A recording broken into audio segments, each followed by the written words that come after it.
안녕하세요. 오늘 여왕개미가 소개할 책은 어른이라는 진지한 농담이라는 책입니다.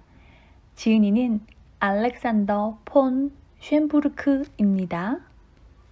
어떠한 상황이 닥치더라도 느긋해 보이고 온갖 고생도 가볍게 받아들이며 늘 유쾌함을 잃지 않고 재치 있는 농담을 던질 수 있는 사람.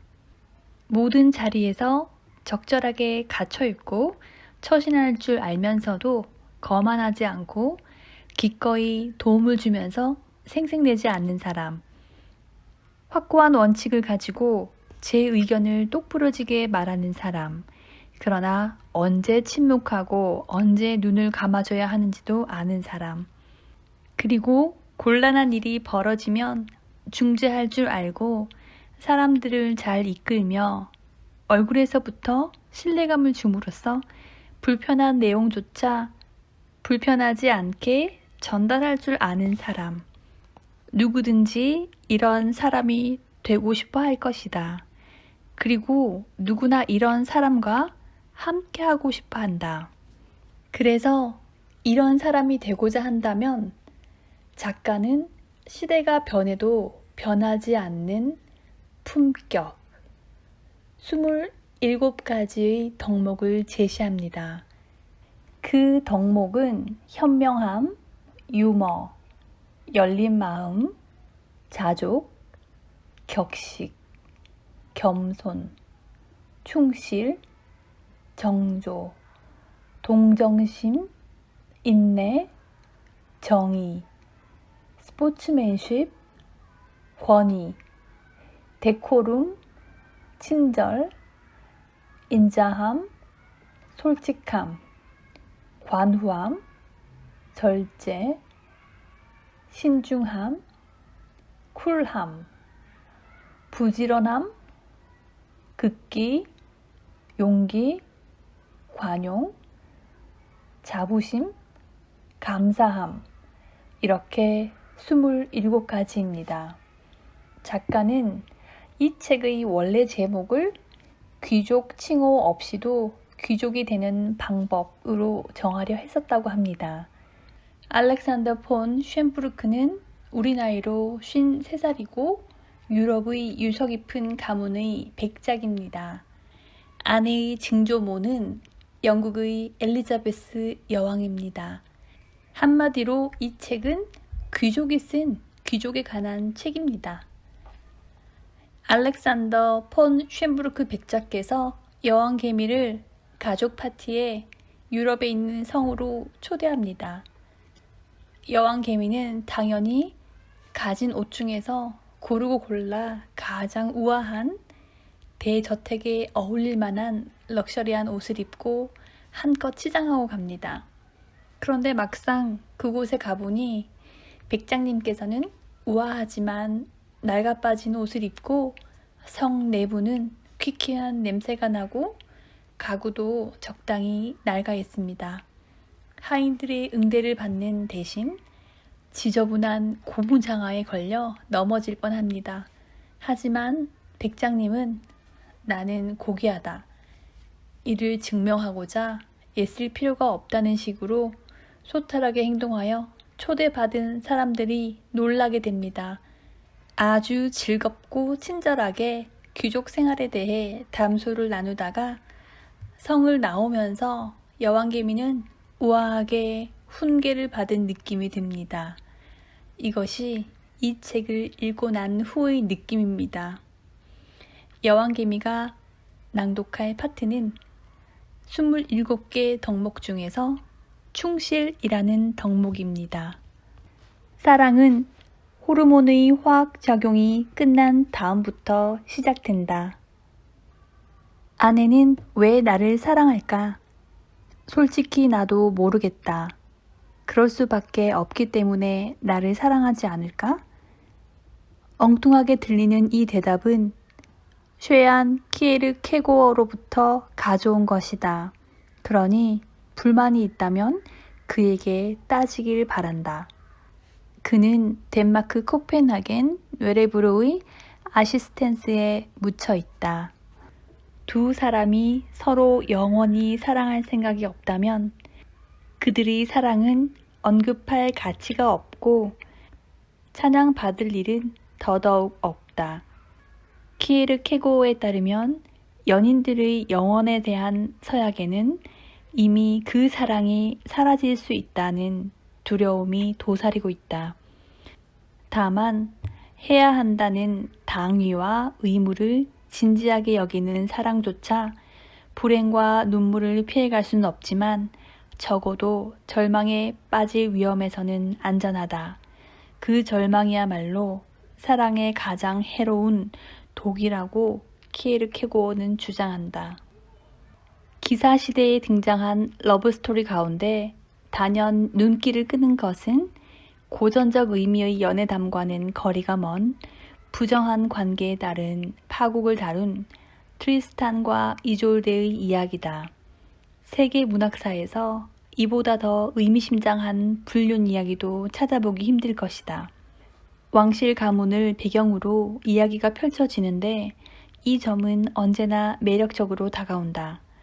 천재적 재능을 지녔지만 도덕적으로 수성적은 작센 출신의 작곡가 리하르트 바그너가 이 소재를 갖고 블록버스터급 작품을 만들어내는 바람에 이제는 선입견 없이 그 이야기를 대할 수 없게 되어 유감일 따름이다. 바그너가 통속적 감성을 담아 예찬한 사랑의 죽음 역시 마찬가지다. 이미 몇 차례 용을 무찌른 전력이 있는 수려한 외모의 용감한 청년 기사 트리스탄은 배에 몸을 싣고 코노를 출발한다. 외삼촌 마르크 국왕의 명을 받아 왕비가 될 이졸데를 아일랜드에서 데려오기 위해서였다. 그런데 트리스탄과 이졸데는 돌아오는 길에 실수로 사랑의 묘약을 마시게 된다. 원래 그 묘약은 교회가 요구한 상호 동의를 거두는 의미에서 마르크 왕과 이졸데를 위해 마련된 것이었다. 어쩌면 그것은 오늘날 엑스터시 같은 것이었을지도 모른다. 트리스탄과 이졸데는 그 약의 효과에 압도당한다. 사랑의 감정에 휩싸인 두 사람은 갑판 밑으로 들어가 한 대 뒤엉켜 영원히 떨어질 수 없는 사이로 맺어진다. 하지만 둘은 정말로 화학적 반응 앞에서 어쩔 도리가 없었던 것일까? 사랑의 묘약이 너무나 강했던 것일까?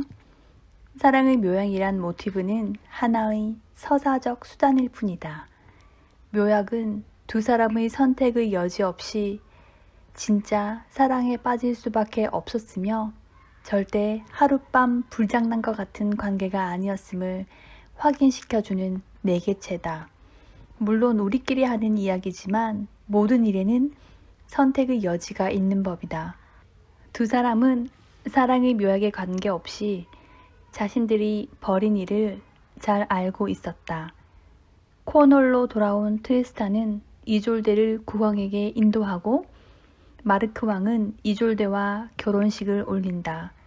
그런 와중에 트리스탄과 이졸데가 몰래 만나 환상적인 관계를 즐기는 동안 의심을 떨치지 못하면서도 속아 넘어가는 국왕의 모습이 자세히 그려져 청중을 즐겁게 해준다. 불륜 이야기는 당시에도 인기가 높았다. 줄곧 불쌍한 바보처럼 구는 국왕은 눈앞에서 벌어지는 일조차 제대로 파악 못할 정도로 어리석었다.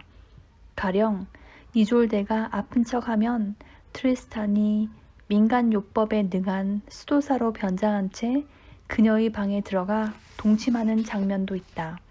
나중에 트리스탄이 방에서 나오자 이졸데는 언제 그랬냐는 듯 몸이 낮고 영문을 모르는 마르크 왕은 트리스탄에게 감사 인사까지 건넨다. 하지만 얼마 지나지 않아 사람들이 수군대기 시작하면서 사태는 걷잡을 수 없어지고 결국 국왕은 두 사람을 추방한다. 숲속으로 들어간 트리스탄과 이졸데는 종일 육체적 관계에 몰두하며 시간을 보낸다.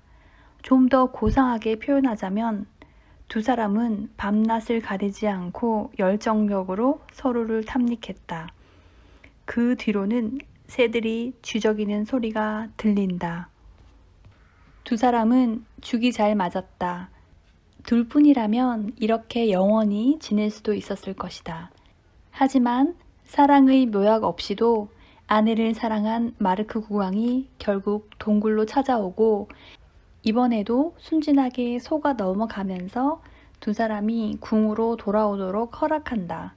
그러나 곧 마르크 국왕도 전말을 알게 되면서 트리스탄은 브리타뉴 해안에 있는 작은 공국을 다스리는 친척 아룬델 공작에게 몸을 피했다. 이후의 일들은 기이하게 짝이 없다. 트리스탄은 바그너가 통속적으로 각색한 사랑스러운 영혼과는 딴판이었다. 트리스탄은 그곳에서 공작의 딸에게 반한다. 하얀 손의 이졸데라고 불리는 이졸데라는 똑같은 이름을 가진 그 또한 뛰어난 미모를 가지고 있었다. 트리스탄은 새로운 이졸데에게 구애하는 것이 좋겠다고 스스로를 설득했다. 그를 보면 옛 애인이 떠오르는 데다 몹시 힘든 상황을 보내며 고민하던 차이기도 했다. 이졸데는 지금쯤 마르크 국왕과 잠자리에 들었을까? 행복해할까? 나를 잊어버렸을까? 아직도 나를 사랑할까? 열렬히 사랑하는 사람을 두고 딴 사람과 결혼하는 기분이 어떨까? 그 모든 물음을 알아내는 유일한 길은 자신도 결혼하는 것이라고 트리스탄은 생각했다. 이 중요한 대목에서 고트프리스트의 서사시는 중단된다. 작품을 미처 완성하기 전에 그는 세상을 떠났다. 이후 두 명의 시인이 미완성 원고를 바탕으로 이야기를 이어갔지만 고트프리트의 수준에는 미치지 못했다. 트리스탄과 이졸데의 이야기는 고트프리트라는 작가가 토마스 폰 브리타네라는 서사시 분야의 거장이 쓴 서사시를 바탕으로 이야기를 썼습니다. 토마스 폰 브리타네의 원작에서 트리스탄은 모든 당사자들을 불행에 빠뜨리는 결정을 내린다. 자신을 사모하는 또 젊은 영웅인 트리스탄의 상사병이 자기 때문이라고 착각하는 하얀 손의 이졸데와 결혼하기로 결정한 것이다. 그리고 신혼 첫날 밤 트리스탄은 잠옷을 벗으며 옛 연인이 영원한 사랑의 징표로 건넨 반지가 손가락에서 빠지는 순간 결혼을 뼈저리게 후회한다. 하지만 때는 늦었다. 트리스탄은 법적인 아내가 된 이에게 손 하나 대지 않기로 마음먹는다. 이후 트리스탄은 아둔델 공작의 편에 서서 전쟁에 나섰다가 심각한 부상을 입는다. 그를 치료할 약은 코널의 이졸데만이 알고 있는 비밀의 연고인 까닭에 트리스탄은 치료를 부탁하고자 코널의 궁전에 전령을 보낸다. 그러고선 구원의 손길이 오는지를 멀리서도 알아보게끔 코널의 이졸데가 배에 타고 있으면 흰색 돛을, 그렇지 않으면 검은색 돛을 배에 달 것을 전령에게 지시한다. 마침내 배가 다가오고 돛의 색깔을 묻자 하얀 손의 이졸데는 검은색이라고 거짓말을 한다. 트리스탄은 실망감에 숨을 거둔다. 코널의 이졸데가 도착했을 때 트리스탄은 마지막 숨을 내쉬는 중이었다. 트리스탄을 향해 달려간 코널의 이졸데 역시 비탄과 절망을 못 이겨 세상을 떠난다. 바그너의 경우는 특유의 낭만적인 방식으로 이 순간을 필요 이상으로 만끽했다. 그 유명한 노래 사랑의 죽음이 바그너 악극의 마지막을 장식한다. 내가 필요 이상이라고 말한 까닭은 바그너가 그 죽음을 지나치게 격정적으로 추켜 세우고 예찬함으로써 이야기의 본질을 왜곡했기 때문이다. 바그너에게는 죽음이 위대한 사랑의 정점이자 완성이다. 하지만 원작에서 사정은 훨씬 복잡하다. 바보처럼 묘사된 마르크 왕보다는 두 연인에게 공감한 고트프리트에게도 문제는 간단하지 않았다. 고트프리트의 이야기는 트리스탄의 이름이 그에게 어울린다는 중요한 암시로 시작된다. 트리스테는 프랑스어로 슬프다, 우울하다는 뜻의 형용사이기 때문이다. 심지어 어느 대목에서는 트리스탄이 평생 웃어본 적이 없다고 지적하기도 한다. 그런 만큼 트리스탄은 여느 사랑 이야기에게서 볼 수 있는 영혼과는 거리가 멀었다. 처음부터 고트프리트는 비극적인 인물을 다룬 이야기라고 못을 박았다. 어떤 대가를 치르더라도 원하는 것을 차지한다는 사고방식을 지닌 트리스탄은 자신과 인연을 맺은 이들을 모조리 불행에 빠뜨렸다. 토마스와 고트프리트의 작품 모두 연인에게만 스포트라이트를 비추지는 않는다. 오히려 모든 인물의 감정이 내내 생생하게 묘사된다. 트리스탄과 이졸데만이 아니라 모두가 감정을 느끼는 것이다. 토마스 폰 브리탄의 이야기에서는 네 사람 중 누가 가장 고통을 짊어지는지 자신으로서는 판단하고 싶지 않다는 대목이 눈에 띈다. 자신이 그만한 경험을 한 적이 없다는 이유에서다. 마르크 왕은 영원히 마음을 차지할 수 없는 여인과 결혼한다. 이졸데는 부득이 사랑하지 않는 남자와 잠자리를 함께한다. 이졸데를 그리워하는 트리스탄은 아름다운 여인과 한 침대에 눕지만 그와 동침한다는 생각조차 견디기가 힘들다. 그런데 정작 그 여인은 자신의 몸에 손조차 대기 싫어하는 남자를 사랑한다. 이것이 이른바 낭만적 러브스토리의 진수라는 이야기의 실체다. 바그너 양반, 어떻게 생각하시는지요? 트리스탄과 이졸데의 이야기는 사망자가 발생한 에로틱 사중 추돌 사고다. 모두가 지옥을 경험하는 네 사람에 관한 이야기다. 자기만 생각하고 남일에 무관심할 때 어떻게 파멸에 이르는지에 관한 교훈극이다. 여기서 우리는 다시 키에르 케고어와 만나게 된다. 이제 키에르 케고어의 말을 염두에 두고 트리스탄 이야기를 읽어보자. 이 중세 이야기는 사랑에 있어 의무로서 해야 한다와 필연적인 의미에서 할 수밖에 없다를 성찰한 작품이라고도 할 수 있다. 게다가 그 시절에는 의지로서 하고자 한다까지 가세해 일대 충돌이 일어나기 시작했다. 귀족 간의 결혼은 예로부터 마땅히 해야 한다는 의무를 전제로 이루어졌다. 혼인은 가문 차원에서 바람직하다고 여겨지기에 성사된다. 즉, 사회적 의무로서 혼사가 치러져야 한다. 트리스탄과 이졸데는 애초에 잘 어울리는 한 쌍이었다. 트리스탄은 배에서 일하는 사환도 아니고 3등 객실에 앉아 배를 건너는 승객도 아니다. 신분의 벽을 넘어 사랑을 나누는 타이타닉의 주인공도 아니다. 귀족 출신의 기사이자 왕자의 신분을 가진 자다. 여기서 필연을 유발하는 것이 바로 영약이다. 두 사람은 서로 사랑할 수밖에 없다. 하지만 이는 궁정 관습에 따른 의무와 충돌한다. 토마스와 고트프리트 모두 이에 대한 해결책까지 제시하지는 않는다. 이들은 판단을 내리는 대신 그 상황을 들려줄 뿐이다. 물론 트리스탄과 이졸데가 벌이는 숨바꼭질 놀이를 떠올린다면 두 작가가 모두 궁정의 규범과 미풍양속의 유지를 최고의 가치로 두었음이 분명해진다. 이 규범에서 이탈하지 않는 한 어떤 간계와 속임수도 허용된다. 이 점 역시 토마스와 고트프리트의 작품에 상세히 묘사되고 있다. 비록 판단은 유보하지만 그것이 위선적인 행동이 아닌지 묻고 있다는 점은 당시 청중들도 눈치챘을 것이다.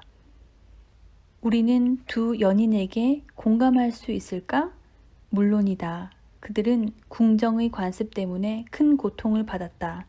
하지만 추방당한 트리스탄이 두 번째 이졸데에게 구애하는 순간부터 상황은 달라졌다. 이졸데를 배신한 그는 스스로에게 충실하지 못했을 뿐더러 자신의 설득으로 결혼한 법적 부인인 또 다른 이졸데에게도 불성실했다.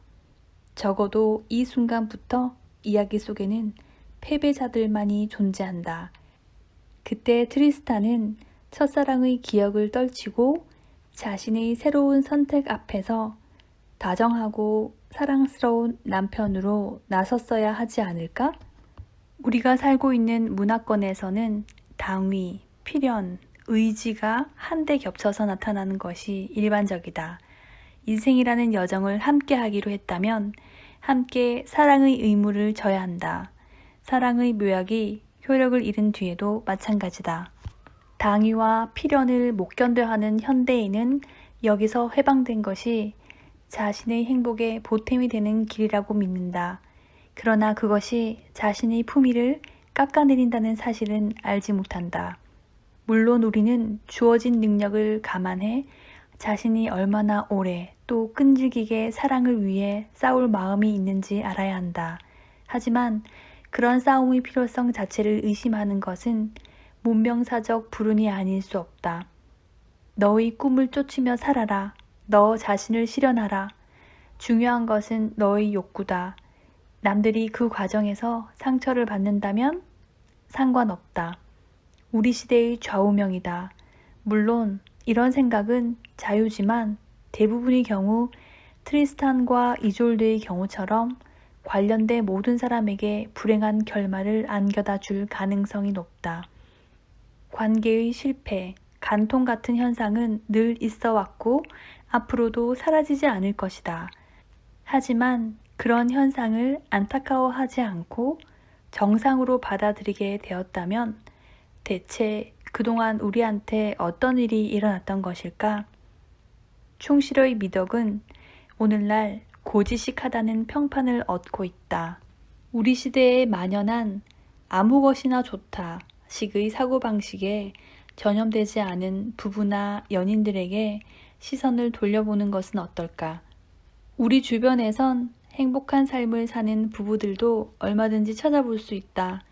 그들은 장애물을 만나도 쉽게 포기하지 않고 함께 수십 년의 세월을 보내며 영혼의 동반 관계를 쌓으며 가족이라는 울타리 속에서 자녀들을 키우고 있다. 프리섹스의 옹호자들은 인정하기 싫겠지만 실제 우리는 그런 부부들을 어렵지 않게 만날 수 있고 그들은 누구나 부러워할 만한 삶을 살고 있다. 사람들은 그들이 누리는 것을 똑같이 갖고 싶어 한다. 진정한 친밀감, 지속되는 친밀감, 특히 시간과 함께 성장하는 친밀감을 갈망한다. 이 책에서 이렇게 묻습니다. 가족이나 친구들 몰래 결혼해도 괜찮을까요? 알렉산더 폰 쉔부르크 백장님은 다음과 같이 대답합니다. 몰래 하는 결혼이란 그 자체로 모순이다. 결혼은 개인사면서 사회적인 역할을 수행하는 것이기도 하다. 이른바 부부의 의무와 관련해서는 당신이 상상하는 것만이 전부가 아니다. 여러 사람들에게 공동체를 새로 만든 것을 인정받고 새로운 손님을 집에 불러 대접하고 행복하게 살면서 남에게 본보기가 되는 것도 의무에 포함된다. 감사합니다. 여왕개미였습니다.